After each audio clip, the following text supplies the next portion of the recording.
గురూజీ కాకినాడ నుంచి Subhashini caller line లో ఉన్నారు, వారితో మాట్లాడదాం. నమస్కారం అండి సుభాషిణి గారు. నమస్కారం మేడం. నమస్కారం అండి. ఎవరి గురించి తెలుసుకోవాలనుకుంటున్నారు?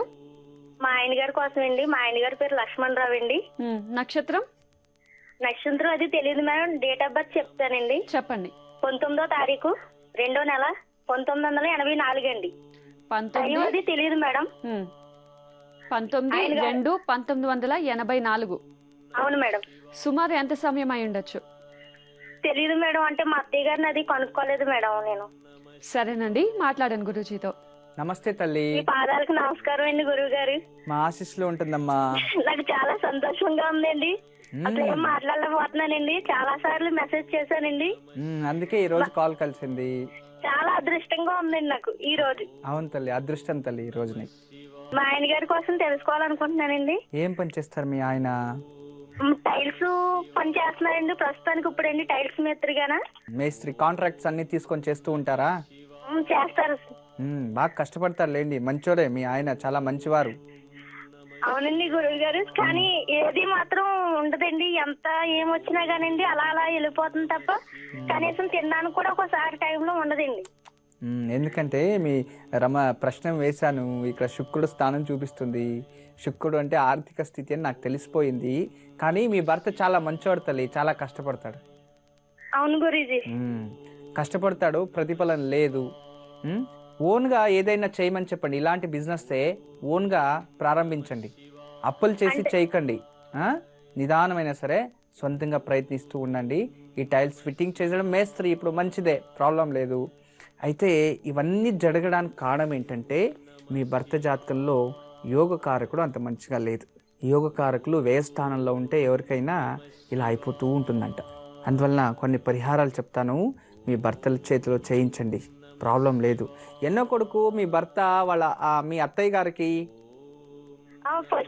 ఫస్ట్ అమ్మాయి అండి, రెండో అబ్బాయి మా ఆయన గారండి, మూడో అబ్బాయి మా మధ్య గారండి. ముగ్గురండి సంతానం. ఎన్ని సంవత్సరాలు అయింది మ్యారేజ్ అయ్యి మీకు? ఇప్పుడు 2004లో అయిందండి గురువు గారు. 2004? అవునండి. అప్పుడు మీ భర్తకి ఎన్ని సంవత్సరాలు? 20-21 ఉండొచ్చేమో అండి. 20-21.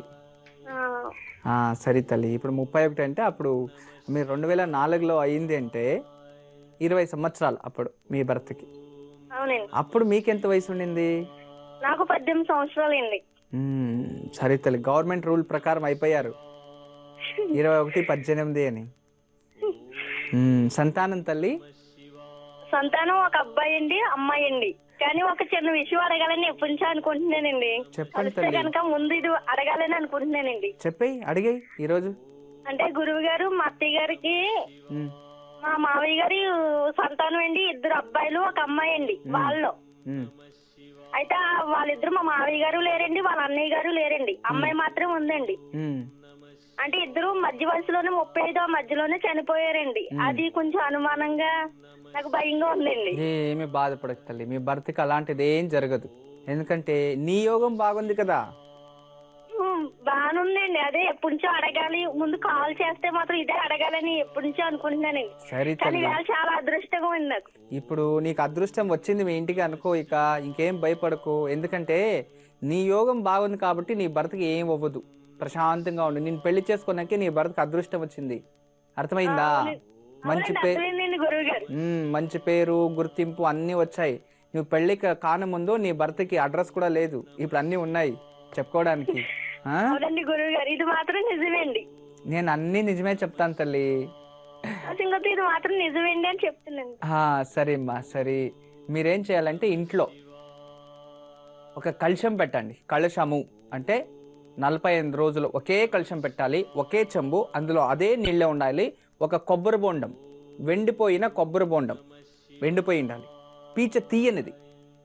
ఏం చేయాలంటే మామిడాకు ఒక గుచ్చు తెచ్చి నీళ్లు పోసేసి మామిడాకు పెట్టేసి దానిపైన దాని లోపలికి కాస్త ఏదైనా అక్షంతలు, పసుపు, కుంకుమ, బంగారో లేదా వెండో లేదా ఏదైనా ఒక తామ్రము లేదా ఒక నాణ్యం వేసేసి దానిపైన పెట్టి దాన్ని అలంకరిస్తూ రోజు ఉదయము సాయంత్రం విప్ప నూనె లేదా నెయ్యితో దీపం వెలిగించి కనకదార స్తోత్రం ఉదయము సాయంత్రం చదువుకుంటూ ఉండాలి.